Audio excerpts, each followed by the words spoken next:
Halo teman-teman pejuang PTN, selamat datang di channel Yuk Belajar Sains, tempat belajar santai tapi tetap nendang buat persiapan SNBT.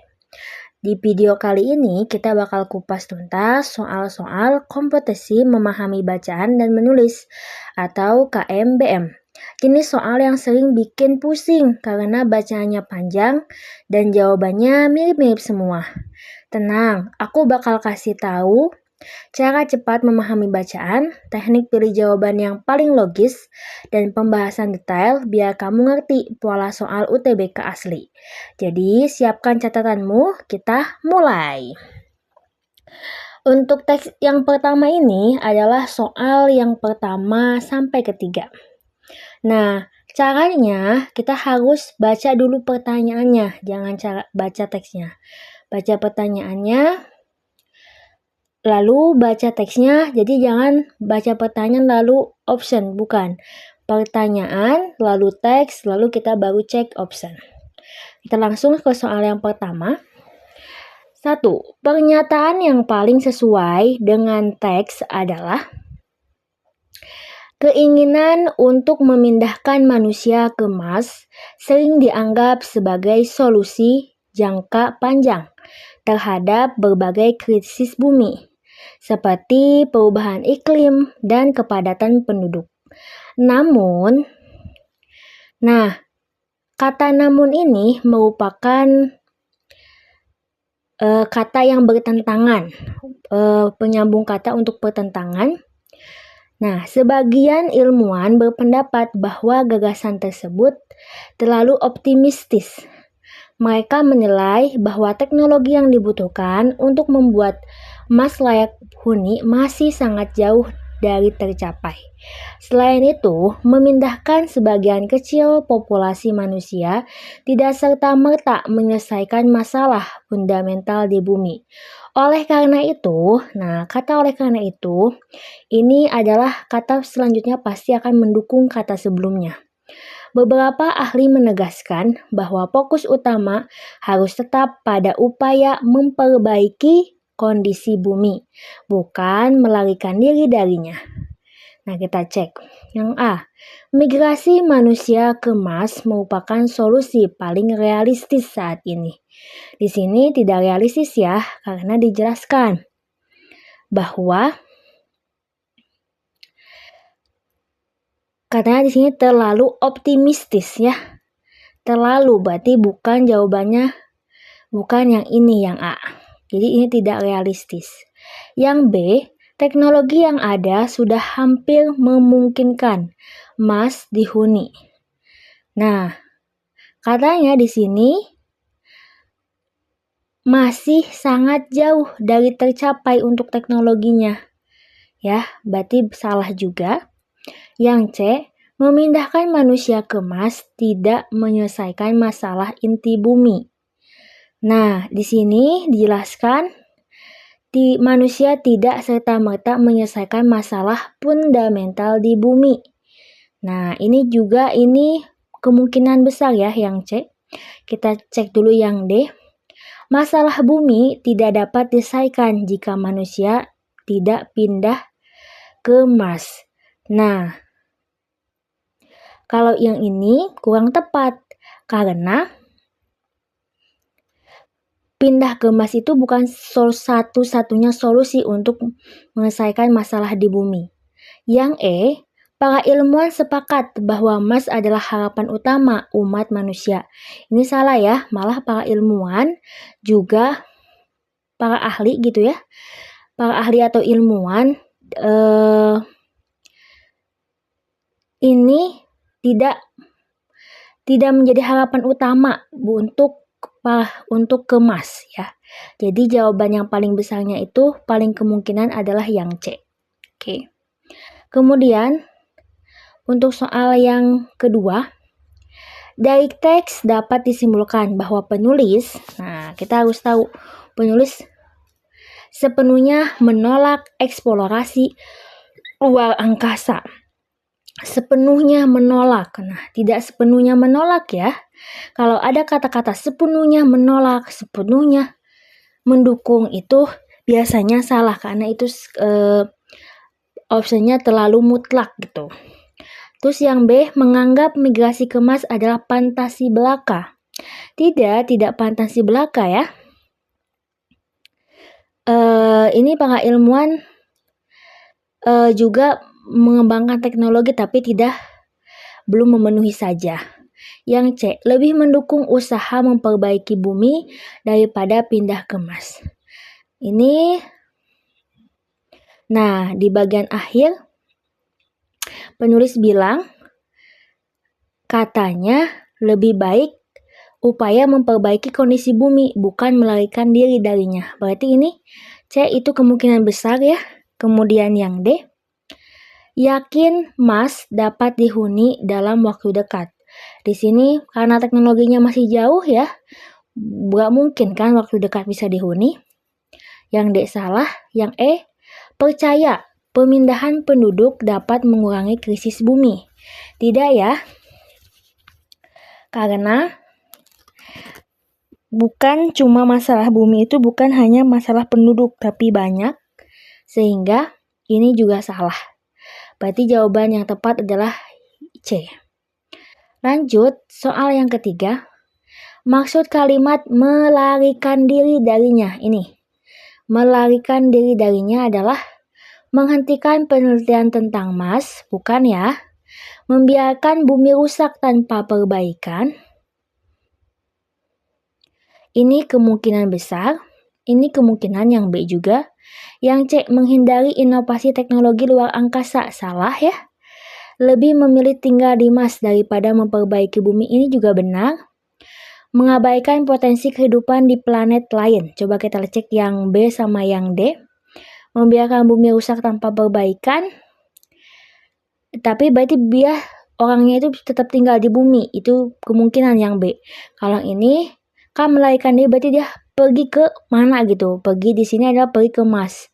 Berarti yang D ini lebih memungkinkan nih. Jawabannya yang D. Next, soal selanjutnya. Ini adalah teks yang berbeda, di mana ini teks untuk soal yang keempat sampai yang keenam. Pertanyaan yang jawabannya tersirat dalam teks adalah, nah kalau tersirat berarti tidak tertulis ya. Tidak tertulis langsung dalam teks. Nah, kita baca dulu, pahami teksnya. Dalam diskusi mengenai literasi digital, banyak pihak menekankan pentingnya kemampuan mencari informasi secara cepat. Namun, ini juga adalah kata untuk menyambung penulis menentang kalimat yang sebelumnya ya. Beberapa pakar mengingatkan bahwa kecepatan saja tidak cukup. Menurut mereka, kemampuan mengevaluasi kredibilitas sumber jauh lebih penting. Di era ketika informasi palsu dapat disebarkan dalam hitungan detik, kemampuan memilah informasi justru menjadi bentuk literasi digital yang paling mendasar. Tanpa kemampuan tersebut, seseorang dapat terjebak pada bias konfirmasi, yaitu kecenderungan menerima informasi yang sesuai dengan keyakinan meski tidak akurat. Kita cek yang A. Mengapa kecepatan mencari informasi dianggap penting? Oke, di sini kecepatan informasi mengapa? Apakah ada jawabannya nggak di sini nih? Di sini cuma menekankan informasi lebih cepat itu baik, tapi itu tidak cukup ya. Berarti ini tidak ada jawabannya di teks. Yang D, yang B, bagaimana informasi palsu dapat disebarkan? Ini juga tidak dijelaskan ya. Informasi palsunya bisa disebarkan gimana caranya gitu ya. Cuma di sini dapat disebarkan dalam hitungan detik tapi tidak dijelaskan bagaimana caranya. Yang C, siapa yang paling rentan rentan terhadap hoaks. Di sini juga tidak dijelaskan siapa yang rentan untuk menerima berita palsu. Oke. Kemudian yang D, apa saja bentuk literasi digital? Di sini sudah jelaskan ya bentuk-bentuk dari literasi digital. Jadi ini juga salah yang D. Kemudian yang E, mengapa mengevaluasi sumber lebih penting daripada kecepatan? Di sini tadi katanya kecepatan tidak cukup, namun yang mereka harus punya itu adalah kemampuan mengevaluasi kredibilitas. Nah, kredibilitas itu adalah kebenarannya dari sumbernya benar atau tidaknya. Berarti kan ini ada jawabannya di sini. Berarti pertanyaan yang E itu benar. Berarti yang E jawabannya. Selanjutnya, soal yang kelima. Informasi manakah yang bertentangan dengan isi teks? Oke, kecepatan mencari informasi tidak cukup dalam era digital. Iya betul ya, tidak cukup karena harus ada mengevaluasi kredibilitas sumber. Nah, yang B, bias konfirmasi dapat membuat seseorang menerima informasi yang salah. Benar, di sini dijelaskan bahwa seorang dapat terjebak pada bias konfirmasi. Berarti ini juga benar yang B. Yang C, literasi digital hanya mencakup kemampuan teknis menggunakan perangkat. Nah, di sini lihat tidak dijelaskan bahwa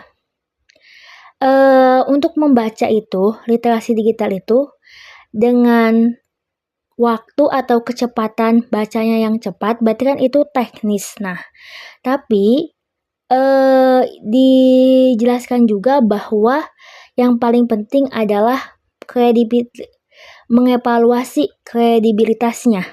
Berarti yang C ini bertentangan nih. Katanya hanya mencakup kemampuan teknis, sedangkan di literasi digital itu bukan hanya cepat membaca, tapi harus juga dapat mengevaluasi kredibilitas sumber bacaan tersebut. Berarti yang C ini kurang tepat, bisa kita tandain ya dulu.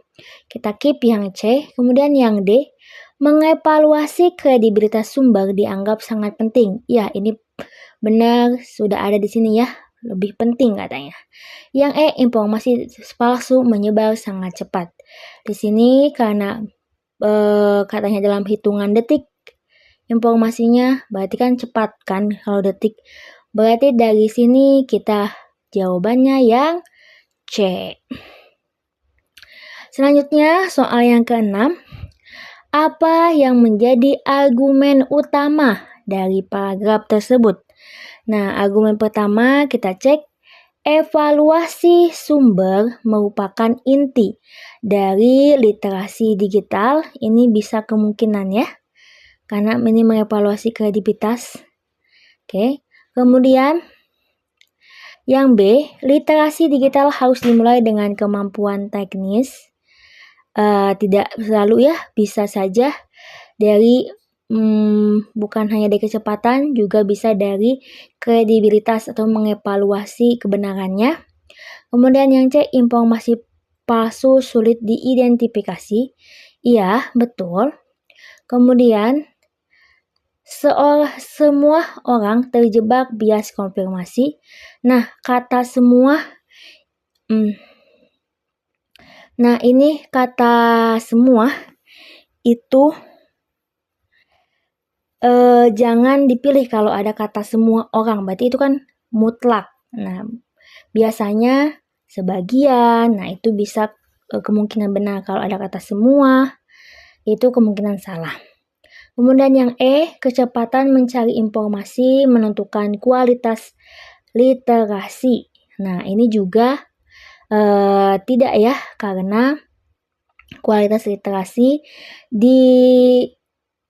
dipengaruhi juga oleh kemampuan mengevaluasi kredibilitas. Jadi jawabannya yang A. Selanjutnya soal yang ke-7. Ini teksnya yang berbeda lagi, kita baca. Pernyataan yang paling dapat disimpulkan adalah beberapa kota besar mulai mengurangi penggunaan kendaraan pribadi dengan menerapkan biaya masuk kawasan tertentu. Kebijakan ini menimbulkan pro dan kontra. Pihak yang mendukung berpendapat bahwa kebijakan tersebut mendorong masyarakat beralih ke transportasi umum.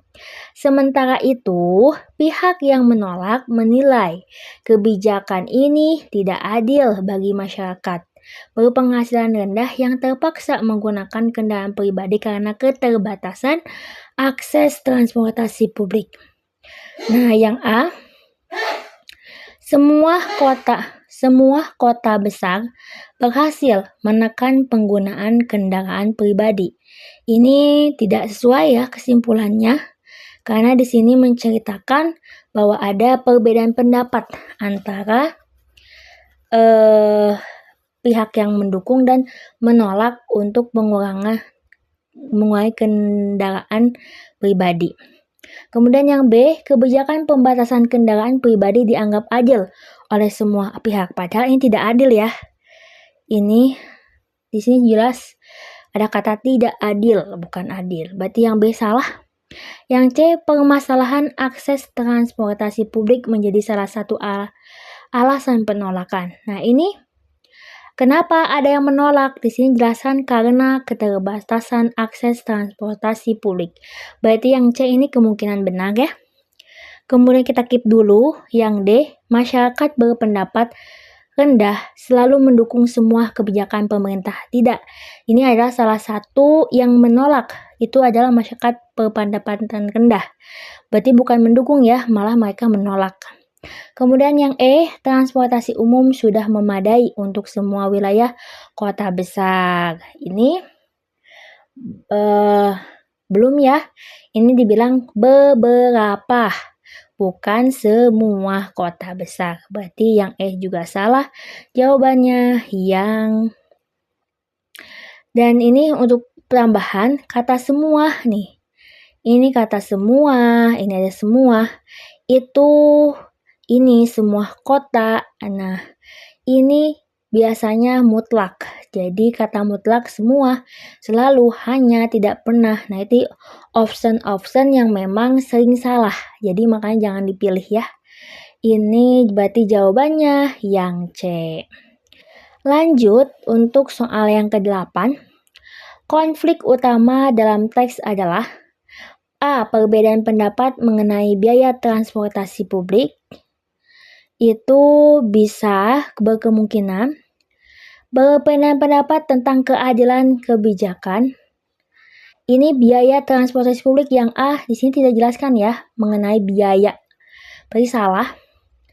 Perbedaan pandangan tentang keadilan kebijakan pembatasan kendaraan pribadi. Ini kemungkinan besar karena tadi di teks juga menyinggung tentang ketidakadilan ya. Yang C, ketidaksetujuan terhadap pembangunan jalan baru, bukan ya, tentukan jalan kan di sini. Yang D, kemacetan yang disebabkan oleh perilaku pengguna jalan, ini jelas-jelas salah ya, karena tidak menjelaskan tentang kemacetan.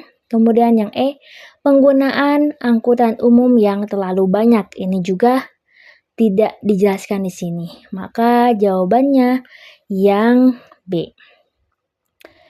Kemudian teks selanjutnya untuk soal yang ke-9 dan 10. Pernyataan mana yang paling mencerminkan nuansa keseluruhan teks? Nah, beberapa penelitian menunjukkan bahwa manusia cenderung memberikan penilaian moral lebih keras kepada orang lain dibanding kepada diri sendiri. Fenomena ini dinamakan moral double standard. Para peneliti menduga bahwa hal ini terjadi karena manusia memiliki kecenderungan mempertahankan citra diri. Dengan menghakimi orang lain lebih keras, seseorang merasa dirinya lebih bermoral. Namun, beberapa studi lain menunjukkan bahwa konteks situasi sangat mempengaruhi penilaian moral seorang. Sehingga perilaku ini tidak bisa dianggap sebagai sifat manusia yang mutlak. Yang A. Moral double standar merupakan sifat bawaan manusia yang tidak berubah. Dijelaskan di sini tidak bisa dianggap mutlak, berarti bisa berubah. Berarti yang A itu salah. Yang B, penilaian moral manusia dipengaruhi faktor psikologis dan situasional. Nah, psikologis apa? Psikologis ini dari dia lebih berkemungkinan besar untuk menilai orang lain psikologisnya. Tapi ini sesuai dengan konteks situasi. Tapi dipengaruhi juga oleh situasi. Jadi bukan hanya faktor psikologis tapi situasi juga. Berarti ini yang B kemungkinan benar ya. Kita keep dulu. Yang C, semua manusia. Nah, ada kata semua lagi-lagi. Berarti jangan pilih ya. Semua manusia. Karena kenapa? Jangan pilih karena ini adalah salah satu kata mutlak dari kata semua. Selalu, hanya, tidak pernah. Itu sering salah. Berarti jangan dipilih yang C. Kemudian yang D, moral double standard adalah tindakan yang sengaja dilakukan untuk merugikan orang lain. Bukan disengaja ya. Jadi itu jadi bawaan saja.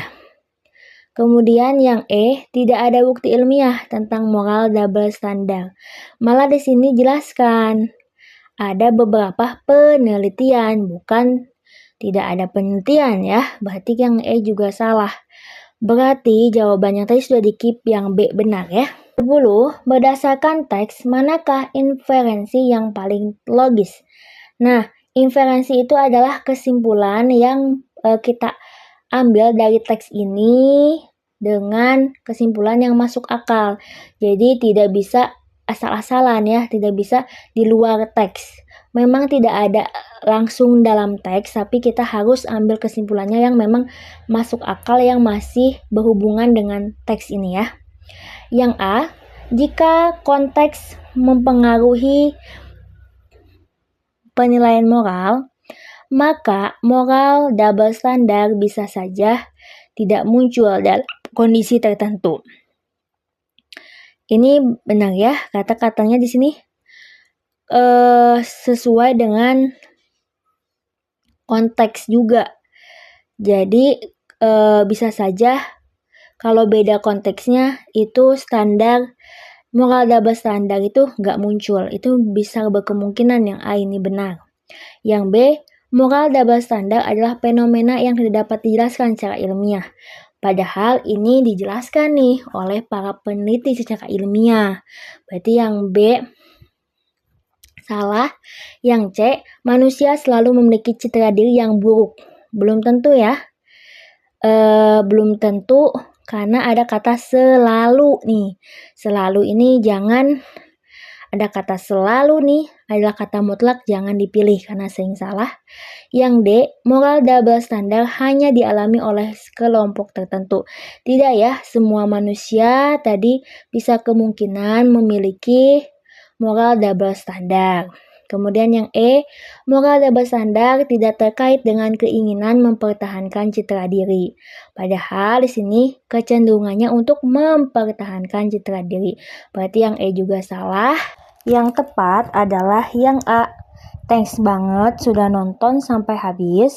Semoga pembahasan KMBM ini bantu kamu makin paham pola soalnya dan makin siap menghadapi SNBT. Kalau video ini bermanfaat, jangan lupa like, komen, dan subscribe supaya kamu gak ketinggalan pembahasan soal-soal lainnya. Ingat, belajar itu bukan tentang siapa yang paling cepat, tapi siapa yang paling konsisten. Terus latihan, tetap semangat, dan semoga kamu lolos ke PTN impianmu. Sampai ketemu di video selanjutnya. Bye-bye.